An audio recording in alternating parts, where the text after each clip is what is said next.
Reasonable people adapt themselves to the world. Unreasonable people attempt to adapt to the world themselves.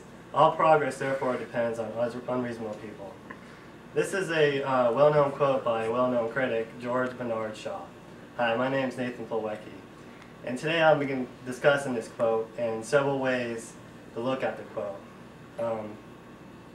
I don't entirely believe this quote. It takes a reasonable person to actually take the world on.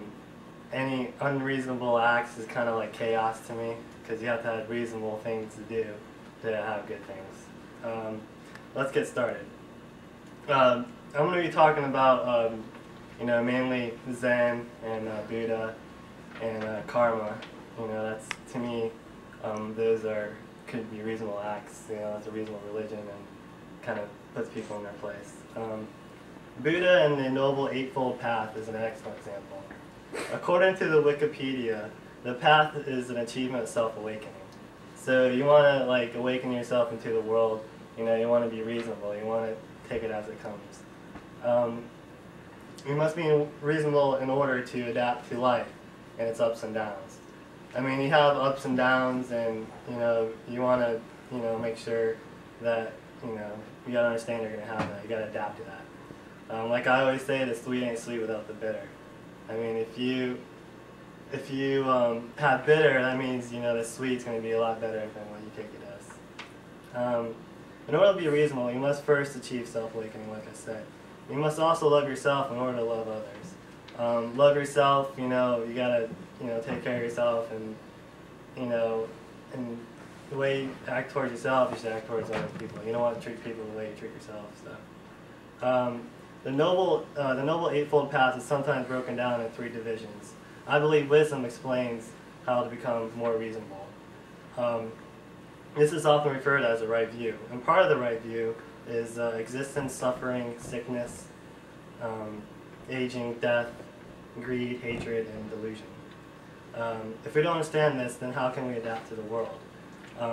We have to understand there's going to be sickness and aging and death and greed. I mean, hatred, we can't have a lot of hatred in the world. We have to be reasonable. We have to take it as it comes. I'm still not sure what I'm talking about. Let's take a look at the theory of karma. Buddha, Dharma, Education Society, karma is the law of moral causation. The only control we have on this earth is through our own actions.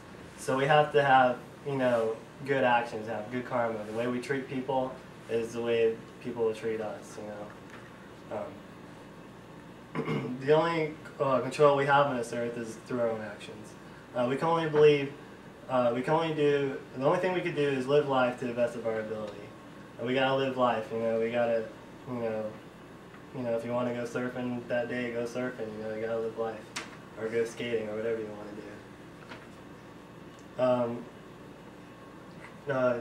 Karma is any kind of intentional action. So any intentional action we do, if we intend to hurt somebody, that's bad, and something bad is going to happen to us. So our actions will define our reasonable, and if we're unreasonable or reasonable. If you do something good will come out of it. You have to be reasonable about things. So, still have reservations? Let's take a look at Zen. Adu Tai Shamano Rishi Abbat of the Zen Study Society says, "While sorrow and joy, anxiety, and imperturbability cannot be avoided. We cannot avoid sorrow. We know it's going to happen and stuff like that, and we have to understand there's joy and anxiety and stuff like that. So we must not be unreasonable to assume that the world revolves around us.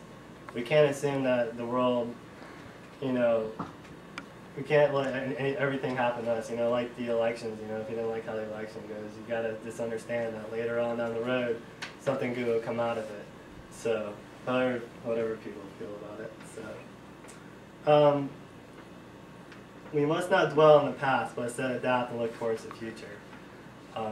Don't dwell on what happened. Just keep looking on, and good things will happen. It's good karma.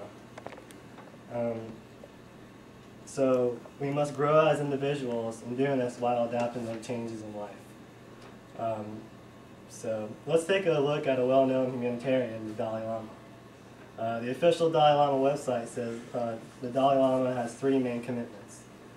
The first one is most significant to our topic today, which consists of compassion, forgiveness, tolerance, contentment, and self-discipline. We have to have self-discipline and tolerance to things and forgiveness. We gotta forgive. We can't just dwell on the past, like we said. So we want to be reasonable, however, to adapt the changes that the world brings. So like I said, you don't want to be unreasonable towards things. You want to be reasonable, and you take the way the life is.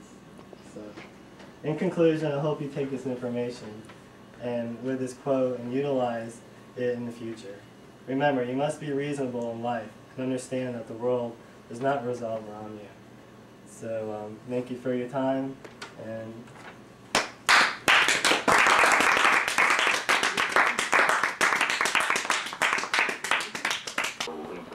glass boxes, something like that. Sometimes I most of the time just take them out.